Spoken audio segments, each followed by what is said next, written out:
Moving on, viewers, now according to Iran's Tehran Province governor, fuel quota with personal card has been reduced from 30 litres 7.9 gallons per day to 20 litres 5.2 gallons.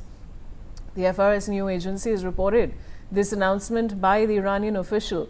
The official was also quoted as saying that people should not worry about fuel as disruptions in fuel supply will be resolved quickly, promising to revert the measure after 2 or 3 days.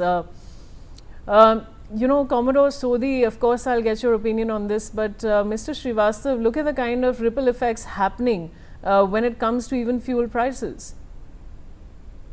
So yes, certainly, Vishali, I think it will continue happening for several days, maybe weeks, and it will because the entire scenario is quite volatile, and till the time any possibility of dialogue and negotiations emerge, I do not think that there will be much respite to this kind of situation, and we will have to be prepared to deal with this kind of situation and scenario.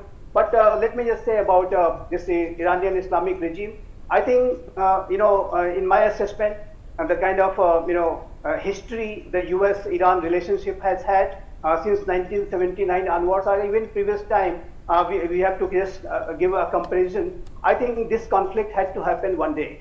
I think all the presidents of the United States of America, they have been, having this kind of a wish to hit Islamic regime or to bring about a change in the Islamic regime, no matter whether it is Democrats or Republican alike, they have been having this kind of a wish.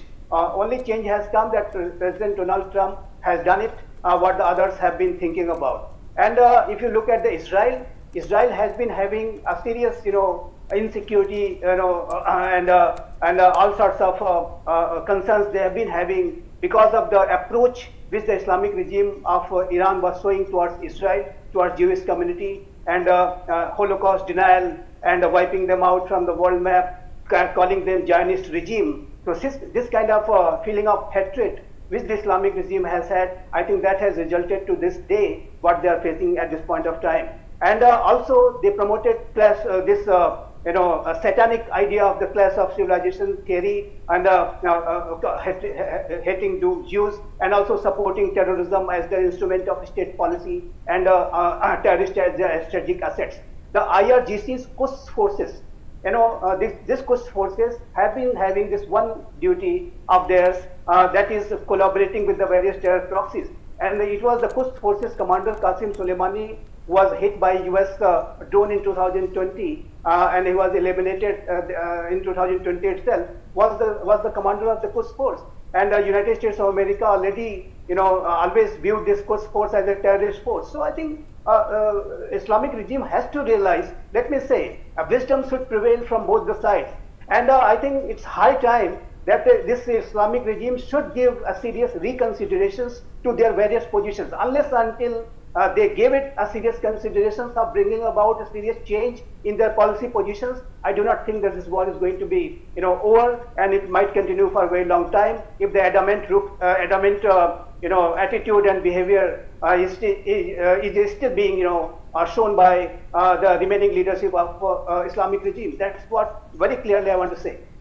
All right. Now, Lebanon's national news agency says Israel has killed at least 19 people, including children, in an attack on a 3-story building in the southern Lebanese village of Ser El Garbia. Civil defense and rescue teams are working to remove the rubble and retrieve the bodies, the report said. Commodore Sodhi, another disturbing development there. What would you like to say? Actually, you see, Israel is carrying out attacks on Lebanon, basically because of Hezbollah. And you see the weapons which are being used, the missiles which are being used by Israel, maybe they carry multiple warheads. And once such type of ammunition is used, these warheads, when they spread over a large area, they do cause casualties to innocent civilians too. So, there is no other way out for Israel. They will continue these attacks on Lebanon.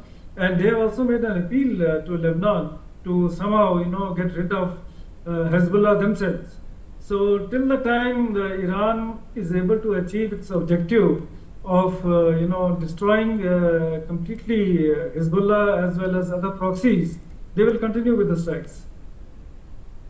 All right, and with that, I'd like to thank both my guests for joining me. It's been an interesting discussion, and it's time for a short commercial break.